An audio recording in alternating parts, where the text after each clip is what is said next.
5, 4, 3, 2, 1. Howdy, everybody. Good evening. Welcome to Horror Talk Live, episode 24. Yes, we're 24 episodes into this experiment of live dumpster fire. But, hey, Dale. Good evening. Hope everybody's having a good evening. I hope you're staying warm out there because I know a lot of you folks that are watching or about to tune in are in very cold areas, like Brandon. Brandon, stay warm, my friend. Stay warm. Mom and Dad, everybody up north in Pennsylvania, Uncle, Richie, stay warm. I know it's cold out there. It's doing something outside here in North Carolina, and it's cold here, but not as cold as it is up north. So you guys stay warm. I hope you're having a great Saturday, minus the circumstance of the freaking weather. That sucks, but Saturday here hasn't been too bad, right? Yeah. I'm Brian, by the way, and this is Troy. And tonight on this episode, we're going to talk about 1988's remake of The Blob, directed by Chuck Russell. A balmy -10 there. That's not too bad, Brandon. 26 here. It's 26 here, so we're a Feels little like ahead of you, 7. but Feels like 17. stay warm out there, Brandon. I wouldn't even leave the house for the whole weekend. I'd just stay in, drink beer, and watch movies, and I think that's what you're doing anyway. It's a glorious thing. Yeah, we're going to talk about 1988's The Blob in a moment. Hi, Mom and Dad. Hope you're doing well up there in PA. I don't think it's snowing up there yet. But I saw you're supposed to get between 15 and 20 some inches, so hopefully you don't get buried up there. But Brandon, what are you supposed to get out there? Are you getting anything out of this storm? You got to be getting something, right? Hello. Hope you all have your ice cold beer. If it's not cold, just stick it out in your deck, and it'll be cold real fast. You don't even need a refrigerator this evening. Anywhere from North Carolina up to Iowa, out to Pennsylvania, it'll keep it cold for you, and it'll be nice and tasty. All right, we're gonna talk about 1988's The Blob, the remake of The Blob. But before we get into it, we're gonna go into some upcoming horror movies. Light dusting, nothing bad. Well, that's good, Brandon. At least you're getting the cold, but at least you're not getting the snow. So that's not too bad. You just got to deal with the cold.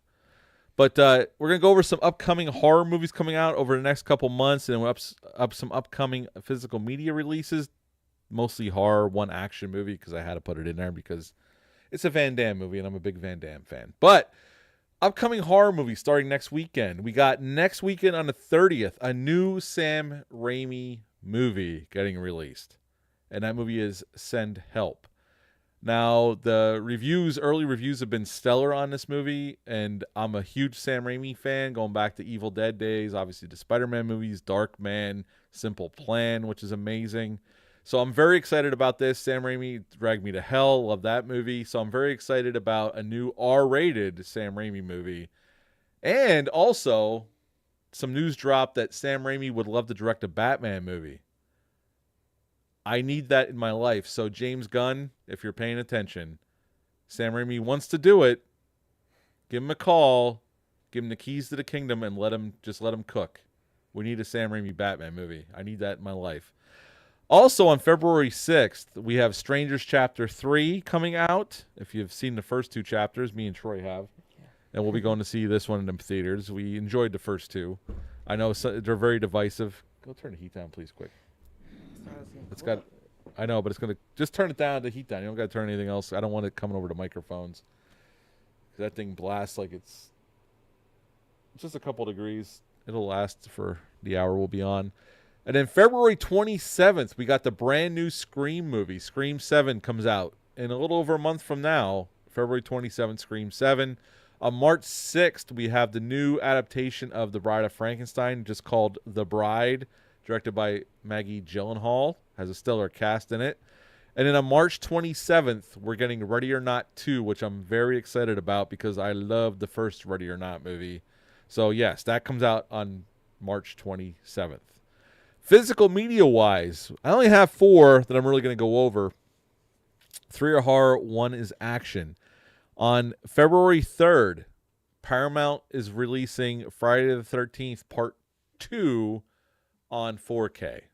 They already released Part 1. We already got Jason Goes to Hell and Jason X and the Friday 13th remake from 2009 on 4K. Yeah, it looks great, Dale. That trailer is really good. I got to get Troy on the first one so he can get excited about the second one. But, so yeah, we already got Paramount released Part 1 on 4K. And we got Scream Factory released that great box set. But on 4K wise, Paramount released Part 1 and Arrow Video released Jason Goes to Hell, Jason X, and the Friday 13th remake on 4K.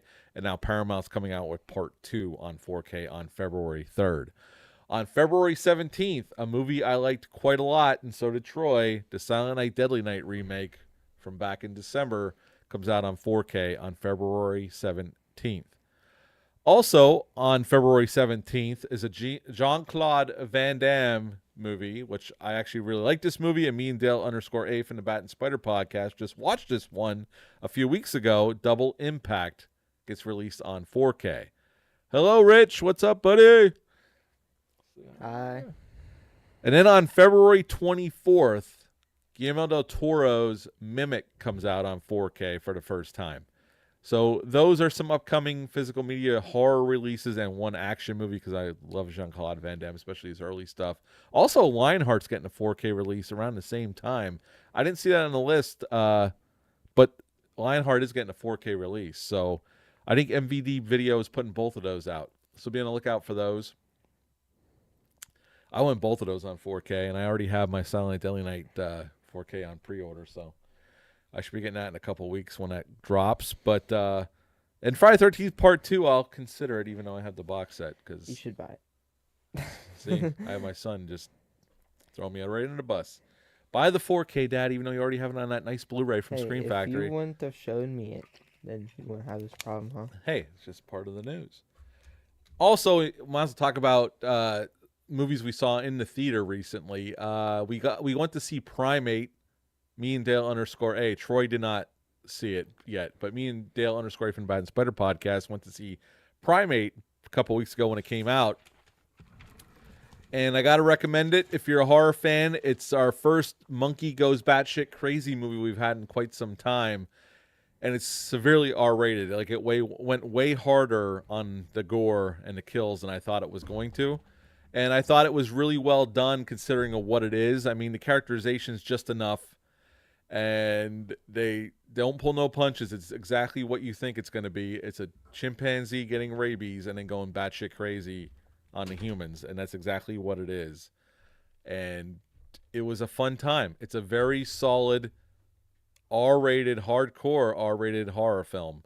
And I dug it. It was they milked it for suspense, and it was very gory, and I will end up buying it on 4K when it gets released. Troy did not get to see it yet because he didn't want to go.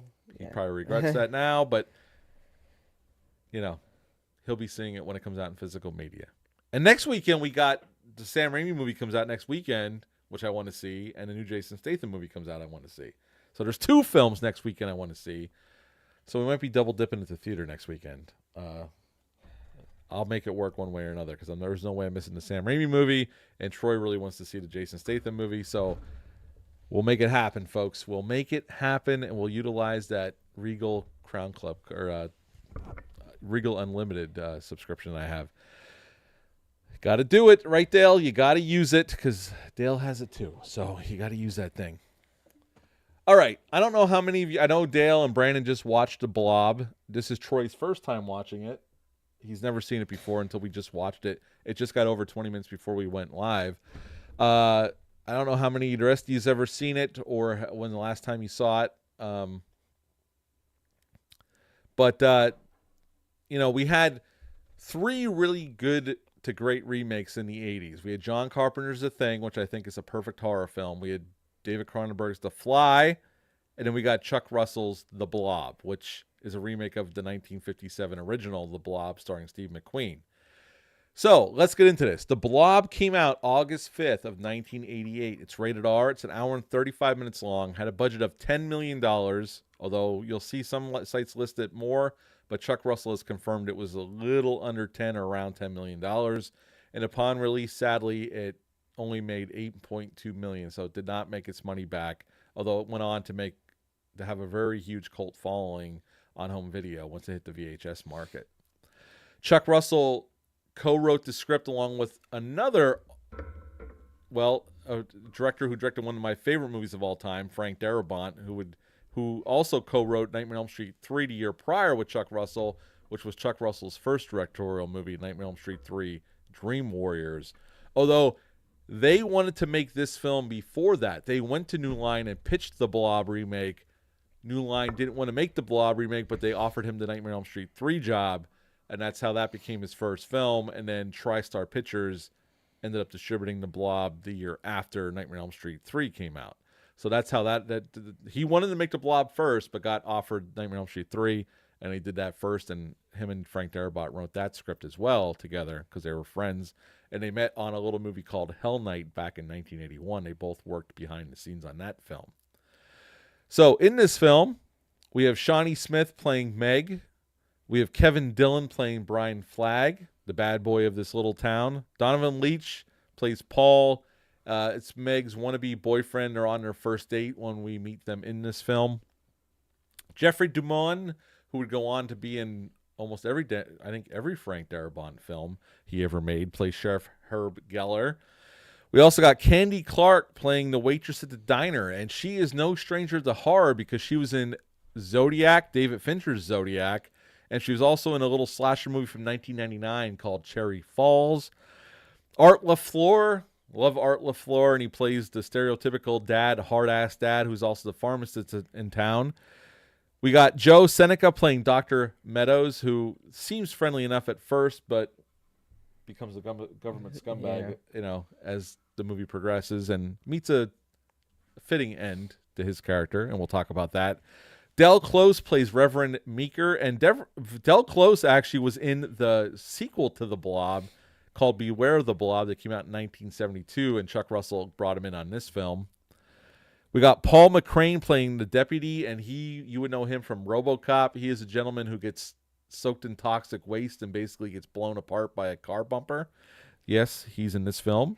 Erica Eleniak plays Vicky. She is the girl in the car who passes out, and the guy's kind of a scumbag, but then he gets his comeuppance with the blob in her blouse. And also in this film is Jason Newlander, who was Alan Frog in The Lost Boys. He plays the usher at the movie theater.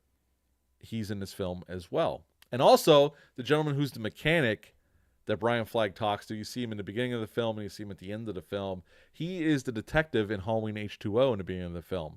The black gentleman who calls Haddonfield to let them know that Michael Myers might possibly be back. That is him as well. So we got a nice cast here. 80s horror film, a lot of practical effects. Okay, so let's get into this movie. And then we'll get Troy's, I'll let Troy talk for a while because this is his first time seeing it. And I was glad to share this with him because I like this film quite a bit. The Blob pretty much starts off as we get introduced to this small town, like a one main street kind of town. A lot of towns like where I grew up are a lot like this. And everybody's at a football game. And we show Brian Flagg out in the woods working on his motorcycle doing, he wants to jump this bridge and his motorcycle dies on him. But there's also this like homeless guy that lives out there with his dog. And this meteor at first that we think is a meteor crashes to Earth. And this homeless guy gets something that crawls out and gets on his hand. Meg is going out on a date with Paul, and they're driving down this road, and they actually hit this gentleman and end up taking him to the hospital with Brian Flagg because Brian Flagg saw this old guy and saw him with this weird shit in his hand. And they take him to the hospital, and that's when things pretty much kick off, right? I mean, This is where everything goes to shit. Paul, who they kind of make you think is going to be the lead of this film. Yeah, Christine's always the other one I always think of, Brandon, with the football scenes in it. That's another one we got to talk about one time on Horror Talk Live. I love that movie. Thanksgiving kind of has football scenes. Well, yeah. Well, no, they don't show any football, They don't show it, but they just show they play football. Thanksgiving 2 got delayed, by the way. It's not coming out this year. What? They're going to make it, but it's delayed. I'm sorry to break that to you. Eli Roth just did an interview like the beginning of the week, and he said it's delayed, but they're definitely going to make it, just not yet. Anyway, we're not talking about Thanksgiving 2. We're talking about the Blob. And they take him to the hospital, and this is when we discover that shit's about to get kick off. The Blob starts eating people left and right. We get that scene in the car with Erica Laniak and that guy that's being a scumbag. And the Blob just keeps getting bigger and bigger. Matter of fact, Troy at the hospital, Troy's like, that thing just got a lot bigger. Because the more it consumes, the bigger it gets. That's the way it goes in this movie. And we get that diner scene, which is badass. The cook gets sucked down the drain of the sink. And then we find out that it doesn't like the cold. I mean, that's the first time they notice that it doesn't like the cold when Flag and Meg hide in the freezer, which is a scene right out of the original film. And then we get that great scene in the phone booth with Candy Clark where it just kind of explodes in on her. And then we see Herb in the Blob as it goes up over the top of it. And basically, we'll get to some of our favorite scenes, but then we get to the end, and they blow up that snowmaking truck to freeze it. But then we get that stinger with the Reverend at the end, giving the sermon, and the lady asks him when Judgment Day is going to be, and he goes, very soon. He holds up the glass jar with the pieces of the Blob, like a little small part of the Blob that he collected from the freezer at the diner, and that's the end of Chuck Russell's 1988 version of the Blob. So that was a quick summation of the film, but we're going to get into some of our favorite parts of the film, and I'm going to kick this to Troy since this is his first time seeing it. Troy, first of all, what did you think of this movie? I thought it was pretty good for especially the 80s and the action and the special effects. Yes, they spent a lot of money on the special effects, a lot of time on it. All practical. Obviously, this is the 88. There was no CGI yet. So there's a lot of practical effects, stop motion effects, rear projection effects. What was your favorite kill with the Blob? Probably when the guy gets taken down into the sewers, the one that dropped them down in the sewers. When like the Blob comes up through his suit. Oh yes, he's a doctor. Dr. Meadows. Mm-hmm. Yes. What did you think about the first when they discovered the homeless guy is all eaten? That was pretty cool. Yeah. And then the boyfriend, when she sees Paul, and it's just like disintegrating him. Mm-hmm. They described this as Chuck Russell described this. Him and Frank Darabont came up with like it was an inside-out stomach, and that's how they try to portray the Blob on screen, like an inside-out stomach, very acidic. And they do show that. And they do pull it off really well. Like I love when she's pulling on his arm, and his arm just pulls away, and then you just see his basically his head's just disintegrating right in front of her, and she's screaming. I think Shawnee Smith's really good here. This was early on in her career, and I think she was really good. I think Kevin Dillon's good too. He had to wear hair extensions, and he hated it, but that was what Chuck Russell wanted. So, it's not a real mullet. Those are hair extensions that he's wearing during the movie. That I guess he really did not like wearing, but he did it because the director wanted him to. What do you think about? Oh, also Bill Moseley's in this movie. He plays the soldier in the sewer that Meg and Brian run into. It has a rocket launcher on his back, which I love that scene. Yeah. When they lock him in the sewer and Flag, they noticed I know, fake mullet. He should have been. Yeah, it's all extensions. He didn't grow the mullet for real. Although I don't know why, but yeah, it was all hair extensions. Chuck Russell saw that character with that kind of hair, and Kevin Dillon didn't have that kind of hair, so they just put hair extensions on him. That's how they pulled it off. But I always love that scene with Bill Moseley in the sewer, and they notice he has a rocket launcher on his back when they trap him down there, and Flag just grabs it and is like, well, he's pretty much saying like, we're coming out, blows that truck up, and they get out, and that's when the whole town gets to see what the hell's causing all the hubbub, because until then, only a few people saw it. Meg and Brian are the only two alive besides the army people that know what the hell they're dealing with. The rest of the town has no clue what the hell's going on at that point. Like they're all herding them into the town hall, but nobody knows what the hell's going on besides those two characters, because everybody else that came in contact with it, You want his motorcycle? That is, yeah, it's a cool motorcycle. And I'm glad they showed him in the beginning of the movie flubbing that jump. It's a fake mullet, Rich. That's hair extensions. That's not a real mullet. He didn't commit, Rich. He didn't commit to the bit. He should have grew his hair out and it would have been majestic. But no, they're hair extensions. Unfortunately, I'm sorry to break the illusion, folks, but it was not a real mullet. They should have came to Tamaka, Rich. They would have found a lot of mullets, especially when we were growing up.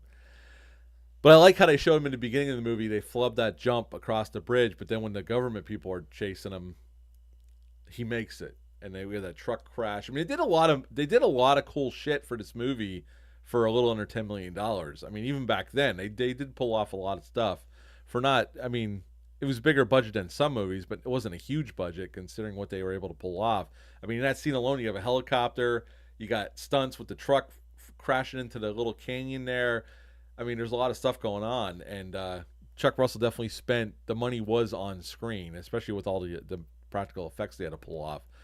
Tony Gardner actually did supervise all the effects, and they used, like, for the blob itself, they used a product called Methacil, and they would put it over like silk blankets and stuff and pull it along to make it look like it was moving. That's how they would pull off the practicality of it. And then some of it was stop motion, like especially in the theater, and then towards the end of the street. And then they use models with forced perspective and all that kind of stuff to make it look like it's bigger than it really was. So they really did, and they said the cinematographer said it was a pain in the ass trying to match everything because there were so many different kinds of effects used. But I think, considering the time at which this movie was made, I think the effects look amazing. And if they did it now, they'd probably do it with CGI. Me and Troy were talking about that, and I would rather the practical effects over CGI because CGI seems to be going downhill instead of better.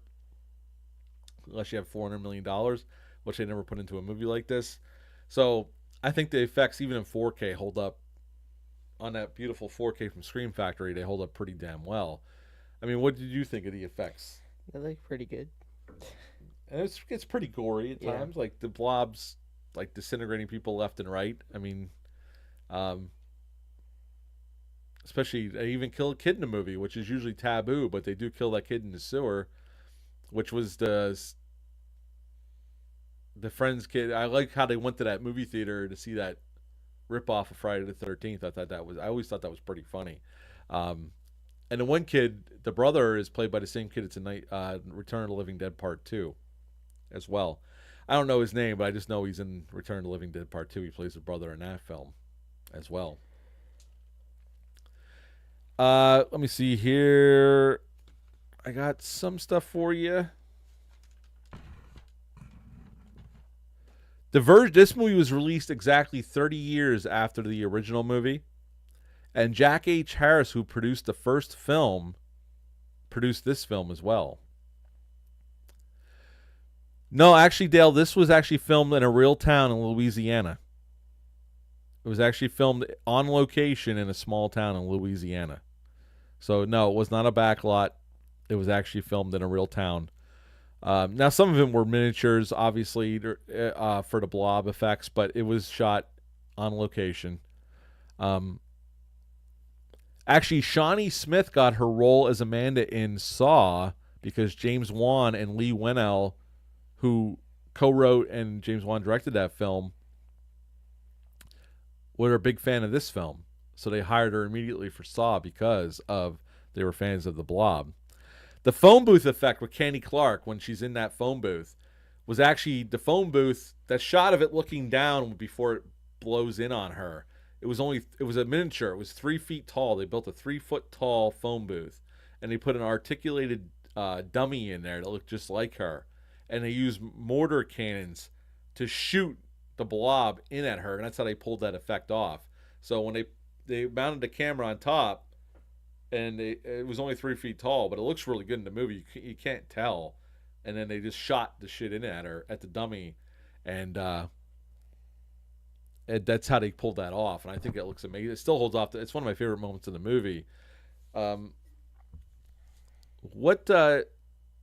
me ask you, Troy, since this was your first time watching, what did you think of our two leads in the movie? Like Brian Flagg, the bad boy, and then Meg as the. Yeah, they were pretty good. Yeah. Yep, she's. You never saw Saw yet, so she was in Saw 1 and 2, and in some of the later ones, but you haven't seen Saw yet. Well, you saw Saw X, but you haven't seen. Did you ever finish Saw X? No, we didn't. I know you walked out of it when Uncle Richie was here. Yeah. I regret that. Yes, you should regret it because that was a. Saw X is pretty good, but you haven't ever saw the original. Dale asked, "Did you think the football player was going to be in the movie more?" Because they kind of no, you didn't, because they kind of set him up for to be the lead, because he's a nice guy. Yeah, but I didn't think he was gonna last. You didn't think he was going to last? Okay, Dale, he saw through it. I always thought, and when I was a kid, I thought he was going to be the lead because the nice guy usually is the guy that makes it, usually at least the longest. But I mean, because Kevin Dillon wasn't a star then, or even that well known back then. That he was fairly. I mean, he was in a few things, but he wasn't. That was good. That was very astute of you, because I always thought when I was a kid that he would have been. It was like the Drew Merritt. Hell yeah, Troy. Yeah, Troy's a seasoned vet already. Almost, Brandon. Almost. He's getting there. He likes to think he is, but he still hasn't seen some stuff. What? No, horror movie wise. Oh. Like, we're going to get into what we're going to watch next month, because we already have it planned out, because we're going to do a Friday the 13th episode, people. We are going to do a Horror Talk Live on Friday the 13th in February, which we'll talk about in a few minutes. I was talking to Troy the other day about it. I'm like, we should just do it on Friday the 13th. Let's do it. Let's do it. It's the perfect day. Let's have a Horror Talk Live. So we're going to do it on Friday the 13th in February. I know, Brandon, you just rewatched this last night. You gave it 5 stars. Dale, what? Dale, we watched this not that long ago, but what did you give it on Letterboxd, Dale, out of 5? And Richie, when was the last time you saw the Blob remake? I know my parents never saw it because my dad thought we were doing the original. I had to tell him nope. Yeah, oh yeah, Paul McCrane. Yep, he was. Yeah, because he got bent in half in this movie. He did the old Friday 13th Part 6 death, getting bent in half. That guy liked to use. Yeah, he liked to use. He was the master of it.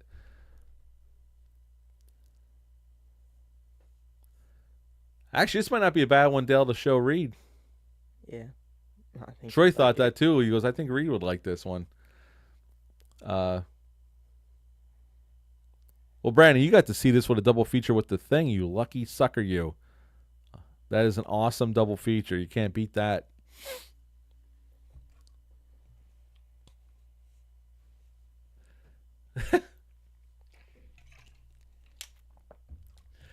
I know, Dale, he's such a prick to Flag. Like, I get that he's the bad kid in town. Oh, you got to see the newer one, Mom and Dad. You got to see it. Yeah. If you were, I have a Blu-ray I can give you, but I won't see it for a little bit. But I do have this on Blu-ray. I don't need it anymore because I have that 4K right there with a Blu-ray in it. Why would you want the Blu-ray? Well, you know, not everybody has a 4K player, Troy. Not everybody's a 4K player. You can still play it though. Yeah, he's definitely Dale. He's a dick in this movie to Flag. Although I get it. Like I said, he's a bad boy in town. He's a troublemaker, but he doesn't do anything extremely bad other than be a smartass and kind of cocky. But other than that, like, you never see him do anything like egregiously bad. He's just kind of a dick, and there's no crime about being a dick. That's just his personality. But plus, he's compensating. He's actually kind of a nice guy at the end of the day. He does save Meg a few times. She saves him. So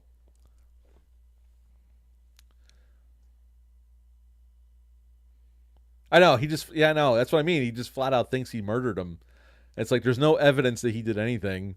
It's all, he just happened to be there, but there's no evidence at all. He just already assumes because he doesn't like this kid that he must have killed this guy. It's like, dude, you got to have some evidence, man. Yeah, he was ready to shoot him. Like, yeah, I always thought that was weird that he just, I mean, I get there's kids that had like even in the town I grew up, there was kids that had a reputation, and if something happened and they were nearby, people would always look at that kid. But I mean, that wasn't always necessarily the case, and you should still look for evidence that the kid did it, even though it might be likely that they may have. But still, just because the kid's kind of an asshole and shoots off to you doesn't mean he's killing people or doing stupid shit. Well, probably we all did stupid shit, but Yeah. well, you don't. I try to teach you from learning from my stupidity, so you don't do the same stupid shit.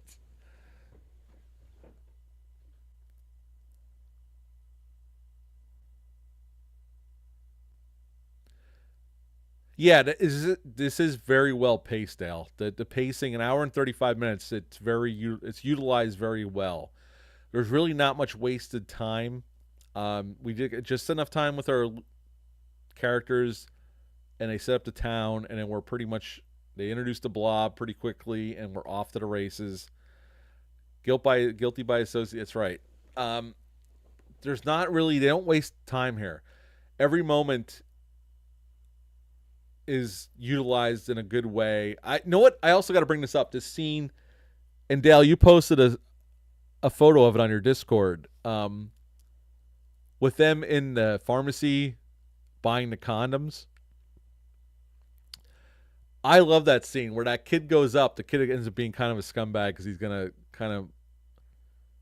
fill up Erica Laniak's character even after she passed out, which is a total scumbag move. But he's all nervous in there, and it's Meg's father's the pharmacist, and then and when the Reverend walks up, he blames it on the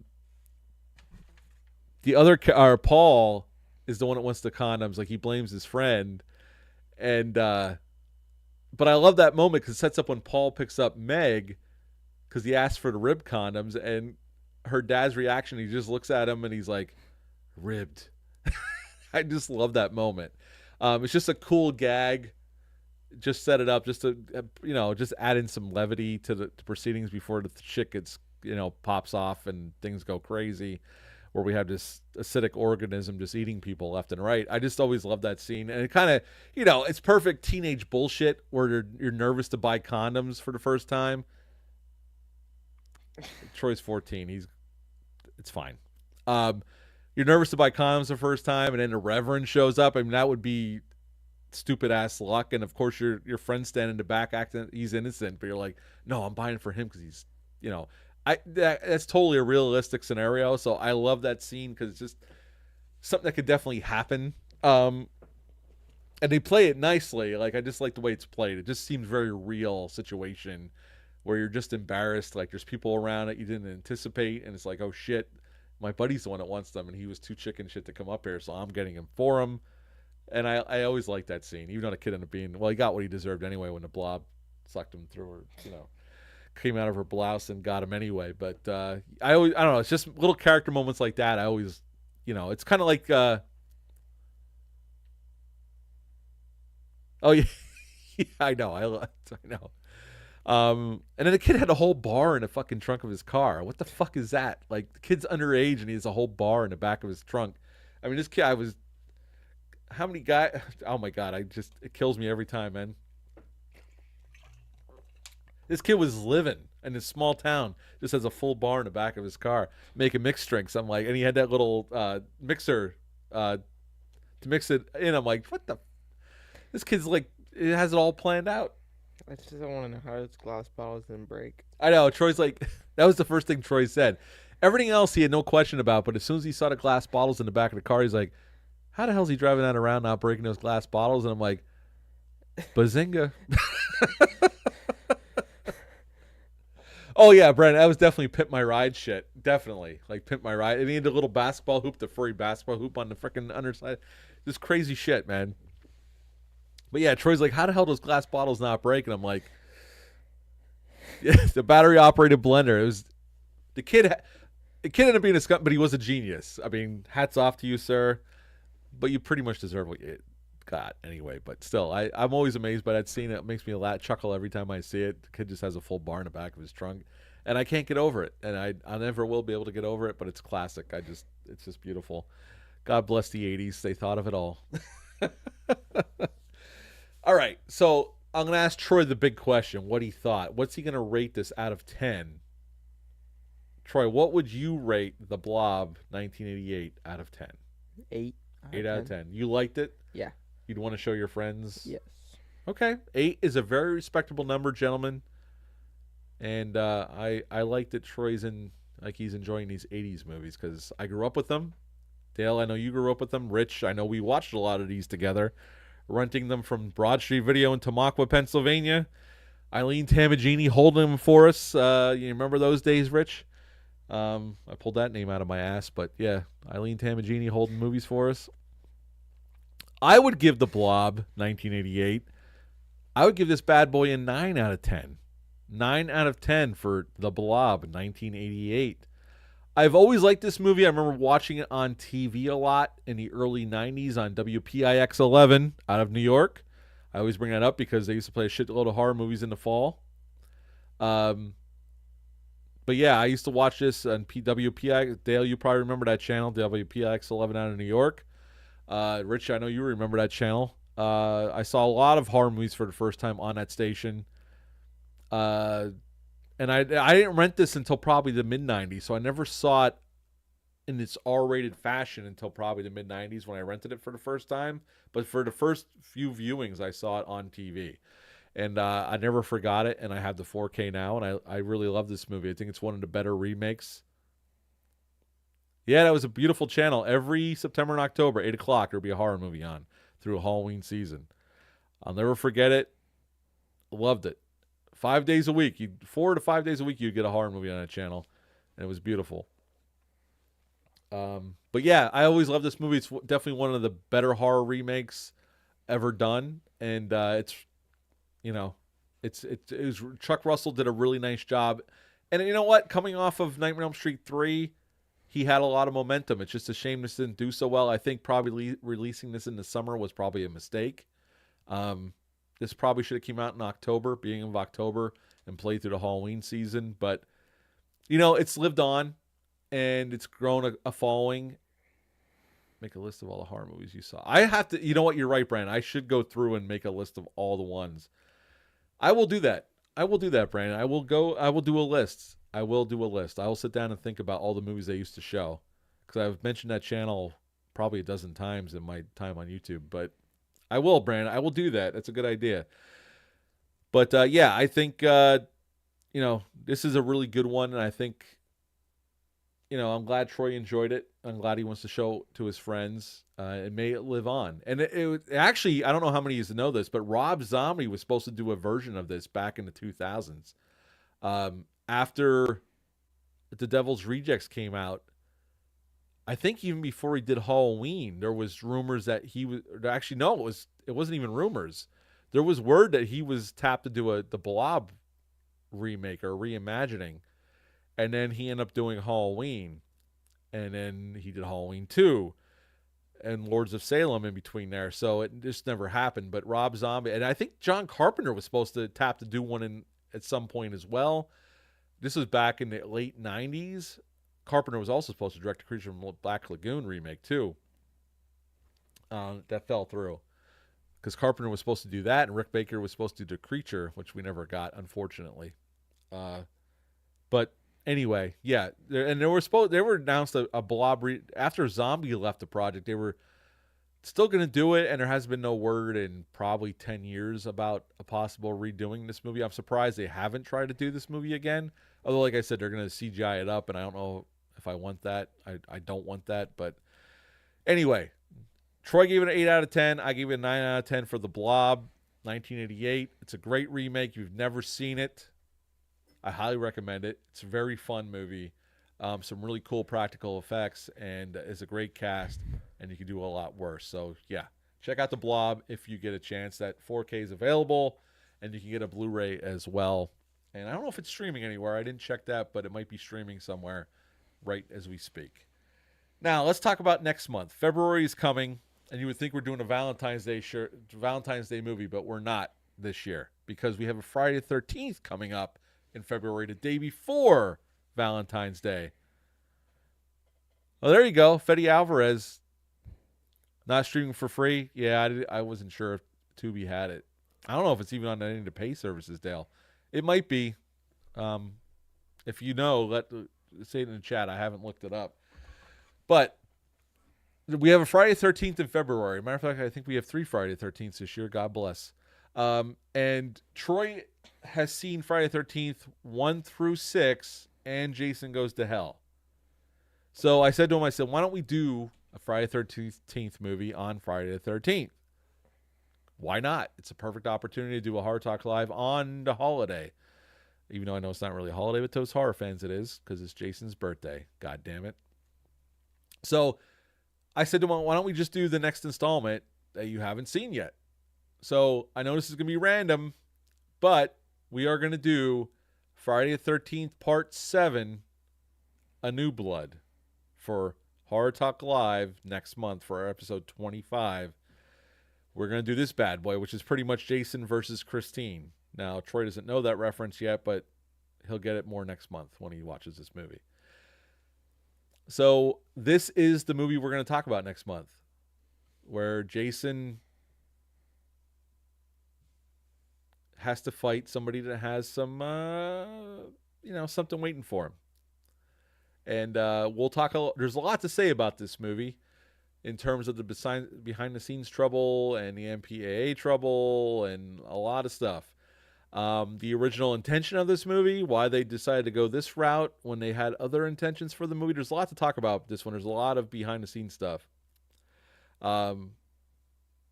There's a lot of stuff to talk about because originally this version was supposed to be Freddy versus Jason in the 80s, but Paramount New Line Cinema couldn't come to an agreement, so we got this movie instead, and we had to wait into 2003 to get the Freddy versus Jason that